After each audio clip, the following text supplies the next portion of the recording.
think that comics are fascinating. My father will turn up as a theme here occasionally. He died a little more than 8 years ago. He died about 3 months before they were born, unexpectedly, which was a terrible tragedy, but I think they probably met in heaven before these guys came down. And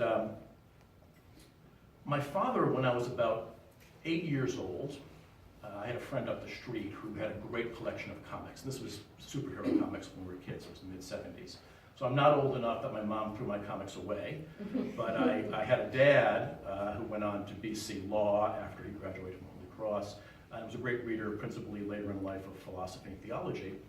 And he would come in often and see me reading comics and say, "Why are you reading these comics? These are going to ruin your brain. Why don't you read some good books? Don't read these comics." I was like, "Well, I read a lot of other things too, but I like these comics."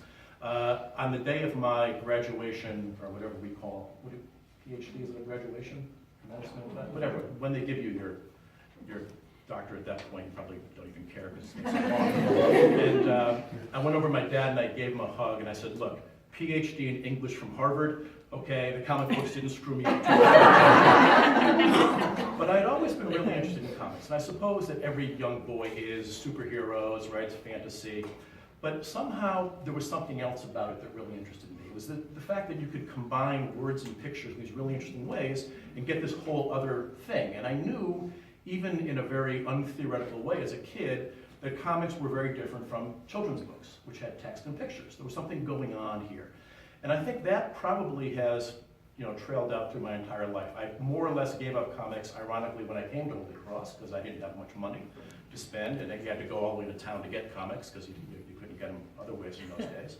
And so I kind of let it go. And then when I was in graduate school, and this is probably germane to where we're going to go next with the collection, I started to have to learn foreign languages. So I was doing a lot of studies in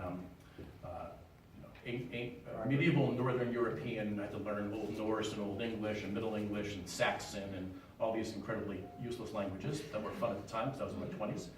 And so I also had to pass a test in those days in both modern German and modern French to show that you could at least read enough modern German to read the secondary sources, of which there were many for the particular things I was studying. So I said, I know my wife grew up in Africa loving to read Asterix. And I thought, I can go get Asterix comics in French, and I can read French that way. So I started getting back into comics in graduate school. This was also the time when The Dark Knight came out, and Watchmen came out, and comics began. Love and Rockets was coming out. Interesting things were happening in the world of comics, kind of broadening your view beyond old Spider-Man comics. And then I spent a couple of summers in Germany, and probably spent some of that time with you over there. And then I discovered this whole world of avant-garde European comics. And that's really my principal interest today. I spent yesterday moderating a panel with a Belgian and a French artist in New York, so I do a little bit of this kind of stuff sometimes. And just thought there really is something fascinating, particularly when you blow up the traditional constraints of the production of comics, something fascinating about the way that different artists approach this thing and combine words and pictures in fascinating ways. So that brings us